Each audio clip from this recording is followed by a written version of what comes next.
So who out there is still shilling for Mark Carney? Huh? I know it. You are. You right there in the shirt. Okay, I get comments down there.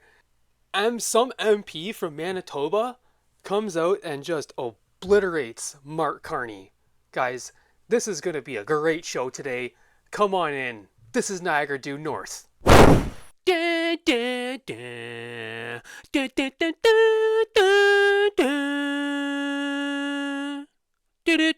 How's it going out there, Canada? My name is Parmesan, and I am your host for today's show. And we have some very important news. We do important stuff around here, okay? And yesterday, wait a second. Before I get into the story, please like and subscribe down below, because over here, we don't support the mainstream media. We get alternative news. I should say we get good alternative news. That's credible. So yesterday, this MP from Manitoba, Nicki Ashton, quite the pretty gal, she comes out with crazy allegations. Allegations that would make any conservative a racist. I hear you're a racist now, Father! And lays out that Mark Carney has been using Canada to evade taxes during his tenure as chairman at Brookfield Asset Management. So it turns out this guy, they just didn't think all the way through. They didn't close all of the loopholes. Guys, let's get into today's important news story.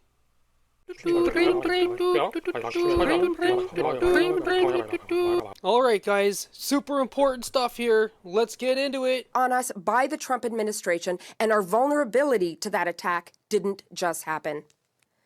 We need to take bold action to support each other and make sure that our Canada is less vulnerable in the future. Part of that is our ability to raise taxes on the rich so we can invest in Canada. Today we're dealing... Apologies. She goes on a huge socialist rant about how Canadians' tax policies are built to help the rich. It is the result of the intentional establishment of a tax code that allows the rich and powerful to get away without paying their fair share of taxes, which brings me to Mark Carney and Brookfield Asset Management. The person who has been touted as having economic challenges. And yet Mark Carney is very much the poster person for the broken system, the hollowing out of Canada that has made us so vulnerable today. Mark Carney has a clear track record of pushing for wealth accumulation for the rich at the expense of workers and Canadian communities. A 2023 report from the Centre for International Corporate Tax Accountability and Research called Brookfield Canada's top tax dodger. In 2021, Brookfield Asset Management dodged a jaw-dropping $6.5 billion all on its own, according to Canadians for Tax Fairness. In 2021 alone, Canada lost $30 billion in corporate tax revenue to offshore havens. That's crazy. Look into what an offshore haven is, first of all.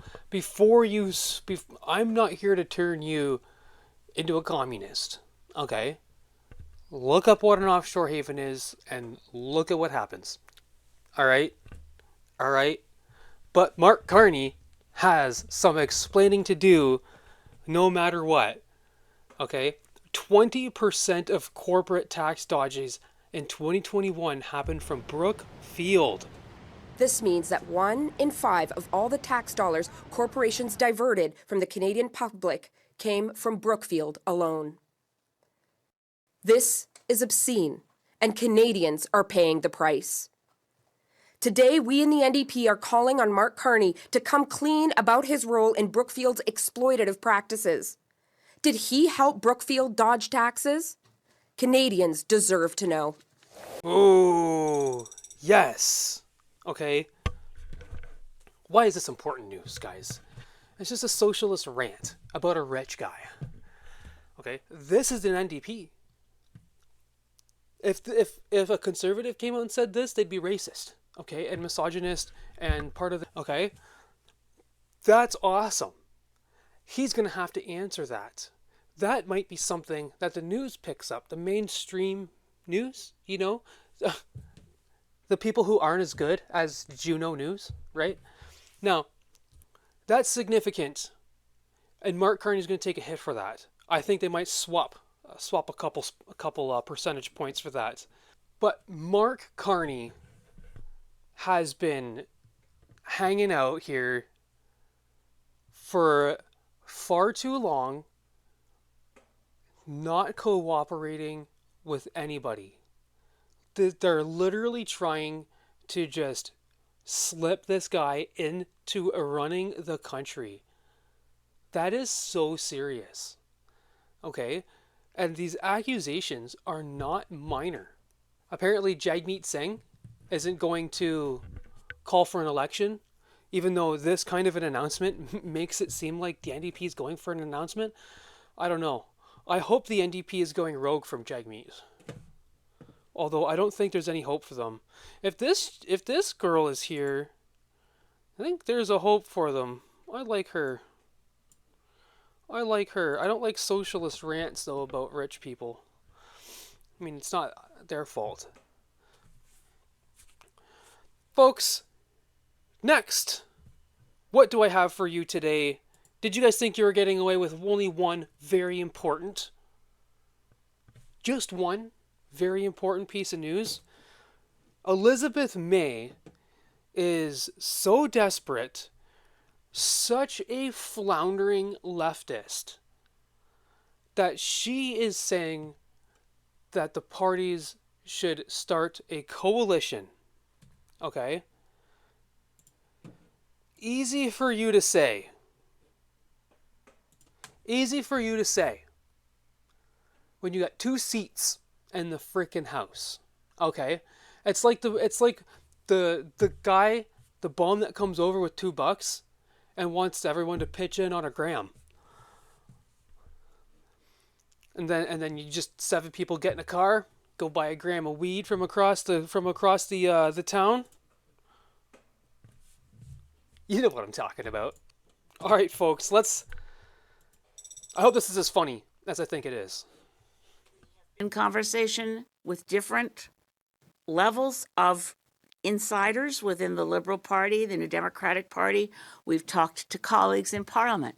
What kind of interest would there be in listening to the voices of Canadians, like the grassroots group that has sprung up of Cooperate for Canada, who want to see parties sit down and talk to each other about how we can potentially cooperate across this country and be able to have that common resolve that survives an election, be able to envision a parliament that functions well together, taking on the threats that Canada faces. To do that, we wanted to make this press conference today a public commitment to being willing to talk to other parties, to talk about what it takes in a perverse first-past-the-post voting system to remind Canadians that we don't elect a prime minister in this country. We elect a parliament. There are currently 5 parties in the House of Commons, and if we were to find a way to cooperate, we could ensure at least that neither one of the big parties gets a false majority with 100% of the power with less than 50% of public support. There are many examples in past history of Canada, but the main thing is we won't get cooperation if we don't even sit down to talk about it. Ooh! That communist. B. Capital B. Okay. Screw your false majority. I'm so sick of these evil demons. Okay? The reason the system is set up the way it's set up is for places like Toronto and Montreal to not rule the entire country.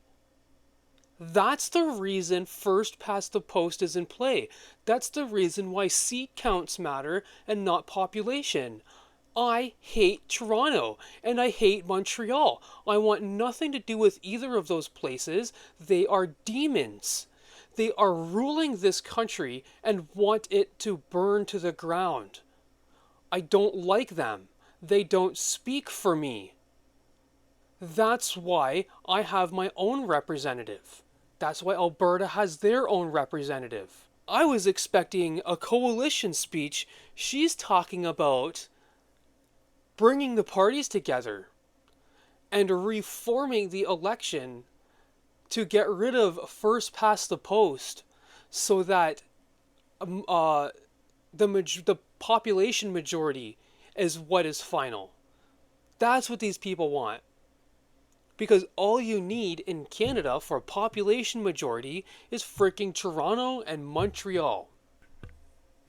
Elizabeth May is evil. She has 2 freaking seats. Why does anyone let her speak? I don't think anyone lets her speak. If I can be honest with you, like I bet half the reporters are like roll their eyes at an Elizabeth May press conference. Get out. Thank you for watching my video today, guys. I pulled up some articles from Juno News, and I thought I would take a special minute to actually give them some actual credit instead of just pulling up a video from CTV because they don't deserve any respect. So, hey Juno, I'm using some of your articles. Thank you very much for stepping up and being Canada's voice. New voice in the face of a tyrannical leftist media. Guys, I'm your host, Parmesan. Thank you very much. I'll see you tomorrow.